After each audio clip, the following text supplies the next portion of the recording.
It's time to give my channel the shot in the arm that it needs. So this is going to be about, guess what? Doctor Who.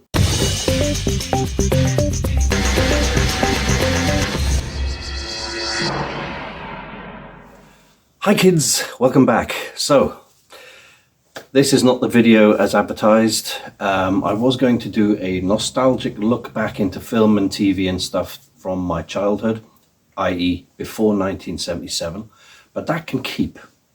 Sell out. So the reason I'm talking about Doctor Who right now is I've watched a couple of videos over the last few days and read some articles and spoken to people.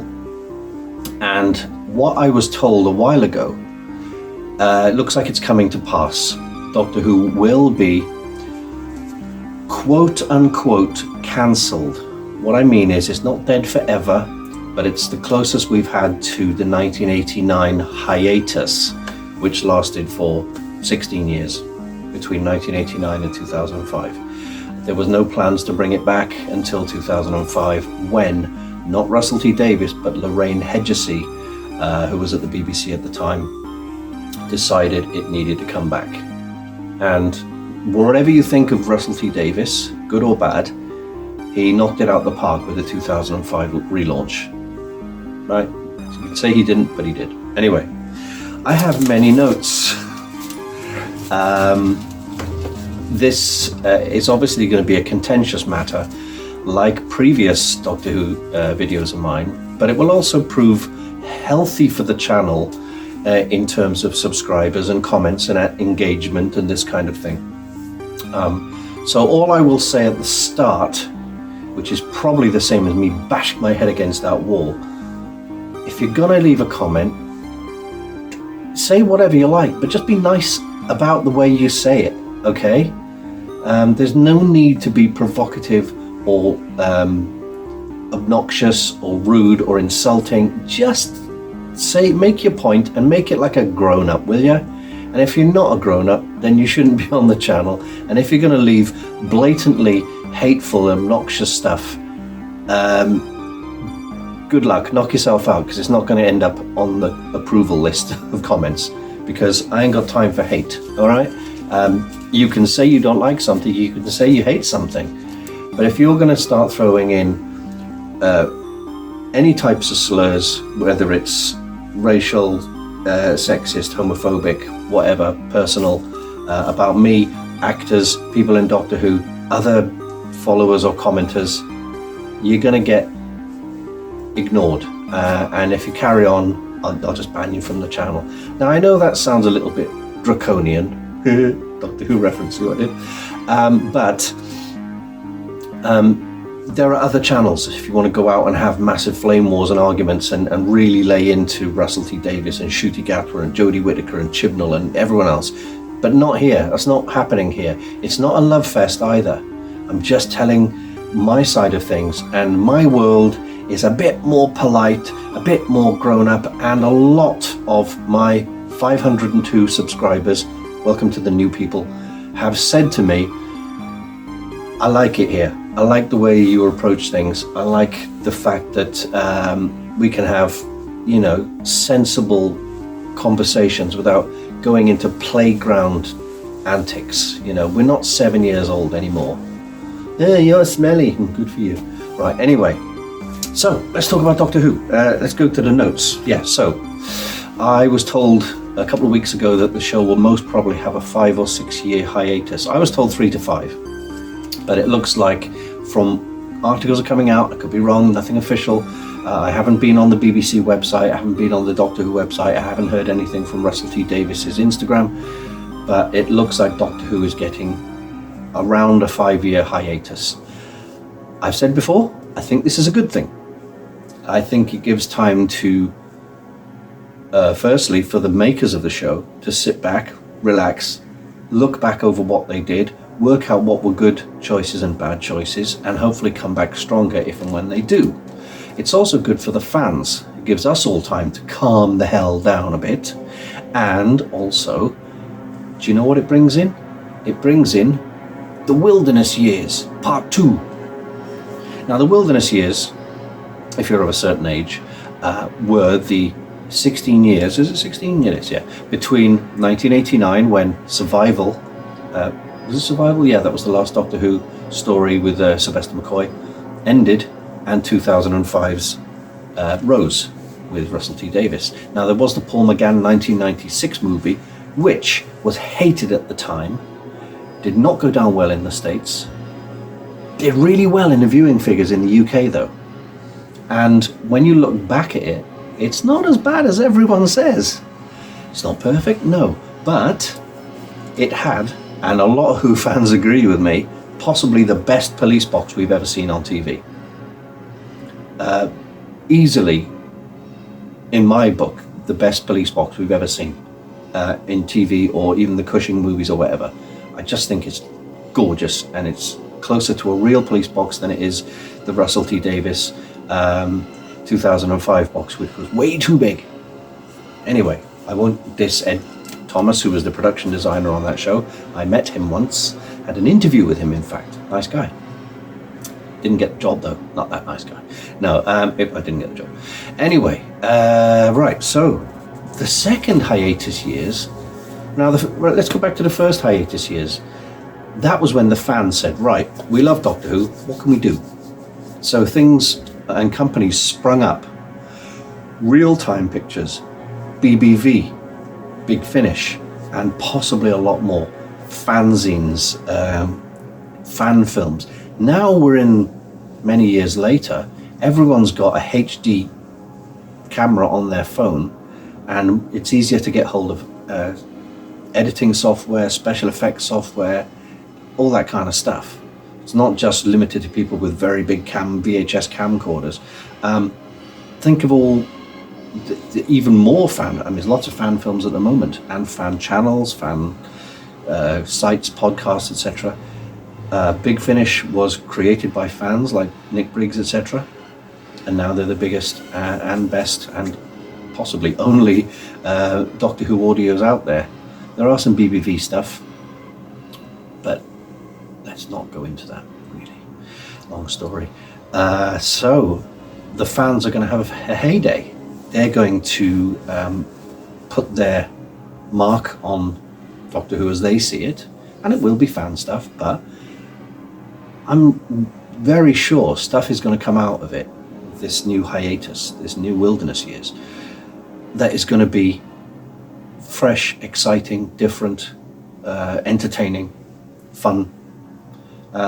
Fun is an F word. Go figure. Fun is a word that a lot of people don't like. Stuff needs to be fun. Fun doesn't stop when you come out of childhood. Everything should be fun. Fun is what makes life worth living, basically. Anyway, back to the notes. Yes, so I've always thought if and when Doctor Who returns, it needs to basically go back to a tried and tested formula, right? My formula is, it's pretty much old-fashioned. There's going to be a lot of hot takes in here, and I need to try and explain why they're hot takes and explain my reasons, right? As I understand it, the formula is the Doctor, as a character, works best, I'm not saying should only be, but works best as an older white male. Okay, let me break that down. That's pale, male and stale, as they say in Disney, right? White is not super important, okay? I've always said Adrian Lester would make an amazing Doctor Who, and there are plenty of other non-white actors out there who would make a good Doctor Who. But as I feel the Doctor, it should be an amalgam of Sherlock Holmes and Einstein. That's all, right? Now, admittedly, Adrian Lester, Sanjeev Bhaskar, people like that would play the Doctor equally well as a mixture of Sherlock Holmes and Einstein. The intelligence, the curiosity, the fun of Einstein, the logical mind, the nobility, the slight aloofness of Sherlock Holmes, all of that kind of stuff. I mean, blimey, if you just write on a piece of paper, Sherlock Holmes meets Einstein, that's the Doctor. Then you give him a time and a space machine. Boom. Okay. You want to see some more hot takes? Right. Doctor Who should be, I would say, 70% sci-fi, traveling around different planets, galaxies, that kind of thing. And also things like alternate dimensions, spooky kind of unrealities and all that kind of stuff. I once wrote, and I sent it to the BBC as well, I once wrote a short commercial, an advert, a public information film, if you will, featuring David Tennant. And it starts off with a bunch of kids. You'll have seen stuff like this on TV in the past. Bunch of kids hanging around in the street, and one of the younger kids is like, "What are you up to?" And the older kids are like, "We're all smoking cigarettes. You should have one." And he's like, "Oh, I'll try it." So he's like, puff, puff, cough, cough. Oh, I don't know about that. And the kid says, "Here, have a spare cigarette, put it in your pocket, and maybe you'll try it again later." So the kid's walking home, and all of a sudden you hear the TARDIS. Kid looks in an alleyway, big police box. "Hello, I'm the Doctor. You must be Johnny." And David, that's very bad David Tennant impersonation. Should have been, "Hello, oh man, I'm the Doctor." That wouldn't work. Anyway, this Johnny kid's like, I saw what you were doing. You were trying your cigarettes, were you? You can't tell me what to do. No, of course, no, I can't. Never mind that. Do you want to come on an adventure? This is my time-space machine. Goes anywhere in any time and space. It's like, yeah, of course I do. So it goes in the TARDIS, travel away, tells them all about what the TARDIS can do and where it can go. And they land on a very weird planet. They're underground. It's dark. It's the floor's sticky. There's stalagmites and stalactites. There's a howling wind, and there's like weirdness and filth everywhere, and like slimy pots and slimy pools and stuff. And the kid's like, "Oh, this is horrible, Doctor. It smells and everything." He's like, "Guess what?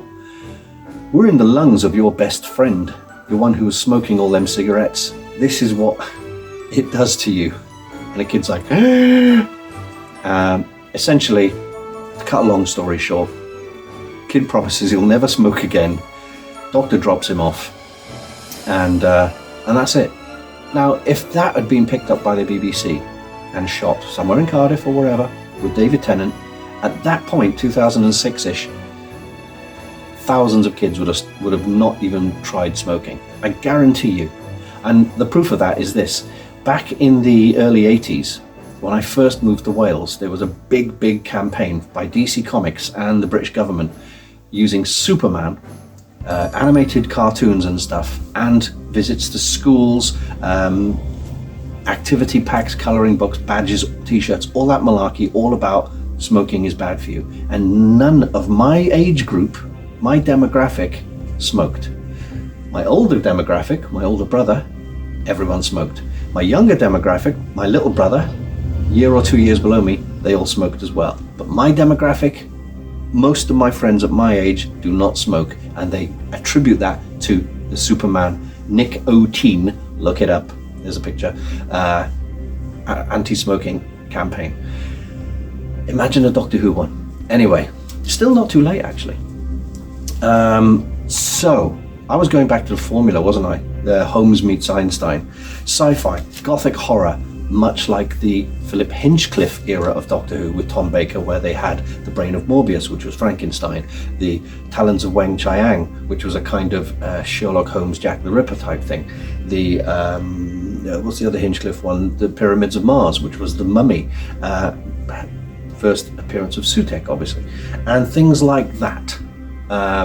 So, gothic horror, Earth-based mysteries, much like the early John Pertwee era, where they were running out of cash. They had a low budget, so they decided to strand the Doctor on Earth. The Time Lords have taken his TARDIS's ability to land, to dematerialize elsewhere, so he's stuck mainly with UNIT, and he's got a base, so he does a lot of Earth-based stuff, a lot of environment-based stuff, a lot of anti-politics stuff. Pertwee was great when he was clashing with authority and politicians. Great stuff. And in every episode, a very good Dalek episode, a very good Cybermen episode. Has to be done. They're equally as much as part of the furniture as the TARDIS and the Doctor themselves. Right. That's one page gone. Okay, companions. Okay, some hot takes coming up. Companions can be a girl, as traditional, an alien. We haven't seen a proper alien companion or a robot alien companion. Not like K9, who ended up getting stuck in the TARDIS because he couldn't travel over the rough terrain, but something like Chameleon. He had a good potential but was never realized. Nowadays it can be done, whether it's a person in a suit like a C-3PO type or a motion capture character. That would be very interesting. You could have a male companion, but this is the hot take that a lot of new Who fans and more recent Who fans would not like when I say no shipping, no sexual tension, none of that. I hate shipping. People don't tend to ship characters who are already in love, like Lois Lane and Superman and this kind of thing. It's always like, I think the second Doctor was totally had a thing for Jamie. No, he didn't. There was that little gag where they pretended to hold hands, but it's almost like they were like both holding hands with Victoria, but then they go, oh, what are we doing? There was nothing, it was just a one-off gag. It wasn't any hint of anything romantic. Same as there was no hint of anything romantic in all the years Nyssa and Tegan were together. And then Russell T Davies decides, oh yeah, they're a couple now. No, they're not. They shouldn't be. I know Russell saying it probably makes it canon, but I don't think that's right. Just like, let's not have the Doctor falling in love with everyone. Let's have the Doctor not falling in love with anyone. Let's go back to the days where the Doctor is strictly business, like Sherlock Holmes, and is like, doesn't have to be awkward. He can just be very cool, calm and confident, and he could be just like, look, I'm not a, randy teenager anymore. You don't have to fall in love with everyone. Anyway, intergalactic politics. I was talking about this. Pertwee was a very good ambassador, and you can tell intergalactic politics stories which are allegories to politics here on Earth. You don't have to ram it down anyone's throat and be over the top with an agenda, but just, the basics like inequality and starvation and pollution and things like that. What we got here? Return to classic Davros, by the way. Sorry, Russell, but the few people I know who are wheelchair users thought Davros was awesome, and they didn't associate Davros with, it wasn't the wheelchair that made Davros evil, okay? And it wasn't even a wheelchair, it was basically Dalek travel machine, half of it basically. But no, and also Russell T Davies invented John Lumick and Max Capricorn, who were both, for want of a better word, wheelchair users and very evil. Anyway, this is going to be a bit of a hot take. Doctor's home base. Now, you could say the Doctor is a nomad, a traveller, a wanderer, and the TARDIS is his home. It's everything. But I think he needs a base as well. I think he should have, especially on Earth, because it's his favourite planet, I think he needs some kind of place where he can stop the TARDIS every now and again. And it, like Superman's Fortress of Solitude, no one can get in there, no one knows where it is, but it's like his house, it's like his garage, it's like Pertwee had with Unit. He's got a place where he can park the TARDIS, go outside, meet people, sit down, read books. I know he can do all that in the TARDIS, but it adds an extra little fun dimension where people can visit him. You can bring people back and say, this is my Who base or whatever. And also Time Lord missions. I know he ran from the Time Lords, and historically he's never really got on with them as very much. But occasionally, like in Genesis of the Daleks, he's agreed to do certain things for the Time Lords, and I think the Time Lords should be doing that, sometimes with matters that he agrees and is more willing to do, and some that he completely disagrees, but then they've got some sort of hold over him and say, well, you've got to do this because this can't happen, or you have to do that, otherwise we won't let you do this. That kind of thing. It adds an extra dimension to missions. Not all the time, not every single episode, but occasionally. Like you say this, like the Doctor says, I won't tolerate any of this constant interference, and they say, constant? We give you your freedom, and occasionally we ask you to do things. Yes. One-off specials. One-off specials. The one thing everyone, I think, would agree with is we needed like a Paul McGann special. We needed a Paul McGann miniseries. Where's that? Let's see that. But also specials Maybe they don't involve the Doctor. Maybe they're like the Doctor Light episodes, where you see the Doctor at the start and a companion says, well, I can do this for you. And there was an episode of Buffy the Vampire Slayer called The Zeppo. And it was like a normal Buffy episode where they're fighting to save the world against demons and all sorts of stuff, but it wasn't shown from Buffy's point of view. It was shown from Xander's point of view as Xander's crazy day. And that was awesome. You know, it was like, let's look at this from a different angle. Let's see a Doctor Who episode from a Dalek's point of view. You know, weird stuff like that would go down well as a one-off special. Not all the time, but just as a one-off. What else have we got? Cameos from previous Doctors. I'm not talking multi-Doctor stories though. As you know, a lot of the surviving previous Doctor actors are getting on and looking different. So why can't we bring them back as other characters? I'm sure Colin Baker, Sylvester McCoy, Peter Davison, even Paul McGann and Tom Baker wouldn't mind coming back as another character, whether it's a nice character, a villain or whatever. You don't have to have, I mean, they could be voice only, they could be providing the acting, etc. for a motion capture character perhaps, or CG character, or they could just be Colin Baker plays a evil traffic warden. Colin would love that. Stuff like that. Let's see some more of these previous actors. They don't have to play the Doctor every time. It'll just be fun to see them in other roles, and also roles that are not like the Doctor.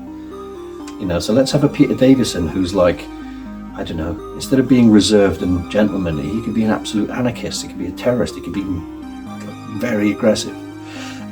Play against type, right? We're nearly done.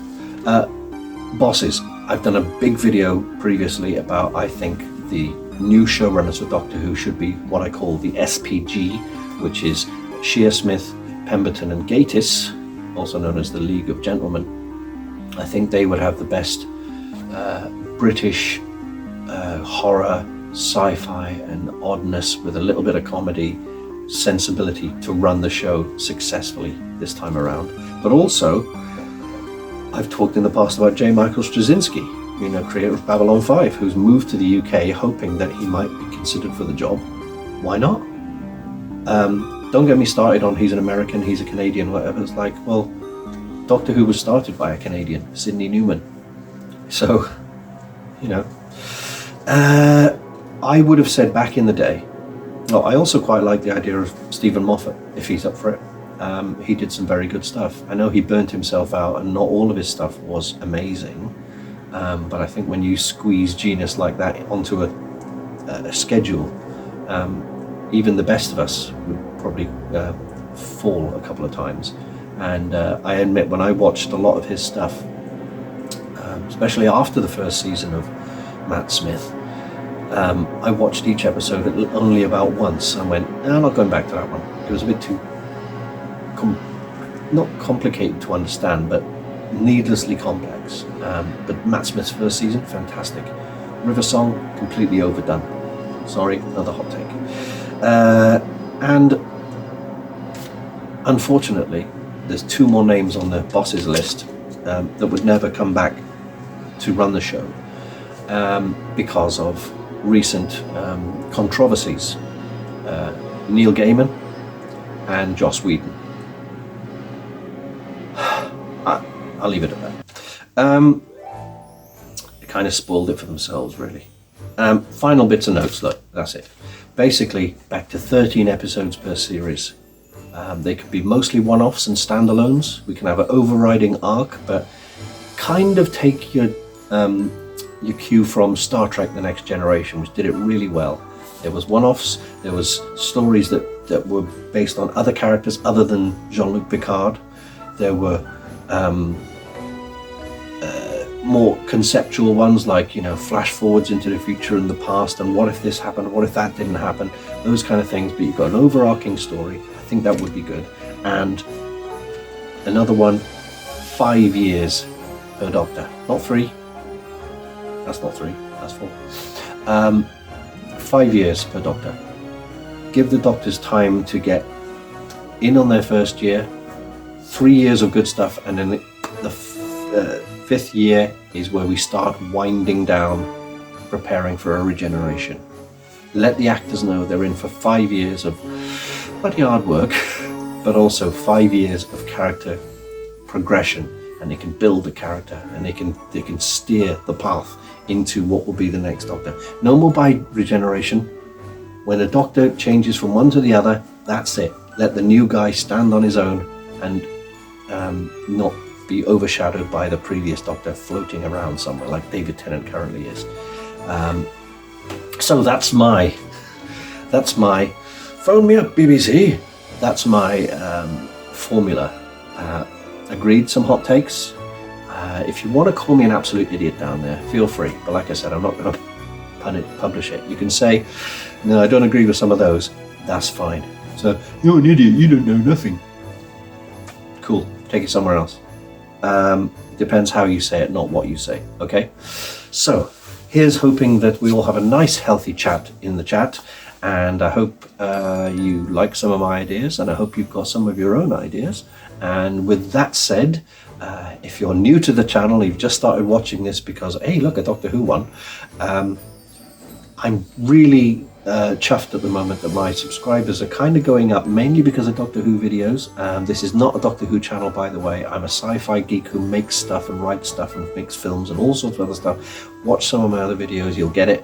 But in the meantime, hit the subscribe button, which is probably down there somewhere. Give us a like, which is probably in the middle somewhere. And I will see you in the next one. Take care now. Bye-bye, my dear.